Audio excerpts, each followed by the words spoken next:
Каква е рецептата за България по отношение на курса на валутата? Ефективни държавни разходи и привличане на инвестиции. Това е. В смисъл, ако тия неща вървят ръка за ръка, няма да има проблем. Добре, наистина България има нужда от привличане на капиталови инвестиции отвън, но не смятате, че девалвацията на валутата ще даде някакъв стимул на инвеститорите да се върнат към България? Според мен това ще доведе до по-голям риск. Това означава, че за инвеститорите от тук насетне, че държавата избира да се решава известни проблеми чрез девалвация на местната валута, а пък според мен за икономика като българската, която е изключително отворена, няма много логика в наличието на местна валута, тъй като основната ценова база така или иначе е обвързана с конвертируеми валути. До голяма степен ние сме зависими от външния свят по отношение на вноса и износа на множество капиталови и потребителски стоки, а и притока на капитали. Така че не мисля, че това е въобще някакво решение за България. Другото голямо събитие на деня, това е срещата на лидерите на страните от Г8, която се провежда в италианския град Акуила. Сега те започнаха срещите си с едно комюнике, в което се казва, че виждат признаци за съживяване на икономиката и за начало на процеса на възстановяване. Международният валутен фонд също променя прогнозата си в позитивна посока. Дали това общо единодушие и тази обща позитивна нагласа е прибързана? Според мен така с известна доза подозрение все още наблюдаваме сигналите за възстановяване на световната икономика. Още повече, че специално днес на срещата на Г8 имаше доста сериозни разногласия между това дали да продължи голямата масирана държавна подкрепа за финансовия сектор, а вече и за бизнеса, или вече да започнат държавите да мислят за съкращаване на своите разходи и инвестиции.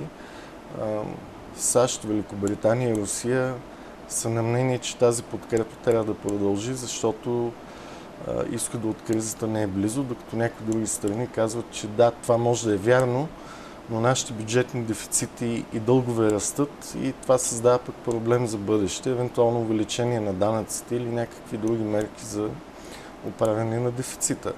Така че според мен е доста рано да сложим край на кризата. По-скоро излизането ще е доста мъчително и трудно. Макар че според мен това няма да важи за всички сектори.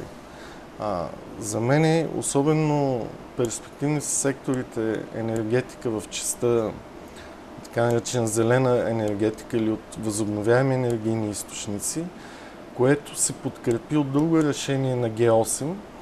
Там се съгласиха, малко странно ми изглеждаше на мен това решение, но Г8 реши да задържи покачването на температурите на климата до 2 градуса спрямо нивата от преди индустриализацията, т.е. някъде от началото на миналия век, което ако бъде постигнато означава сериозно съкращаване на инвестиции в икономически сектори, които замърсяват въздуха с парникови газове, и много сериозна инвестиция в сектори, които произвеждат енергия или произвеждат някакви материали и продукти и са базирани на такава технология, която оползотворява по друг начин енергийни източници, а не както до сега основно петрол, въглища, въобще неща, които биха емитирали парникови газове. Тоест точно там може да се крие излизането от кризата в една нова еуфория около този сектор. Добре, за да завършим разговора и да обобщим, кои са важните неща, които могат да произлязат от срещата на Г8 и дали тя може като цяло да повлияе на хода на икономическото възстановяване, евентуално от тук насетне? Трудно ми е да кажа дали самата среща ще повлияе толкова много на икономическото възстановяване. По-скоро е важно да се види отделните правителства какви мерки ще приемат в резултат на тази среща. Иначе много наблюдатели оценяват тази среща като едно по-скоро пиар събитие, отколкото вземане на реални решения.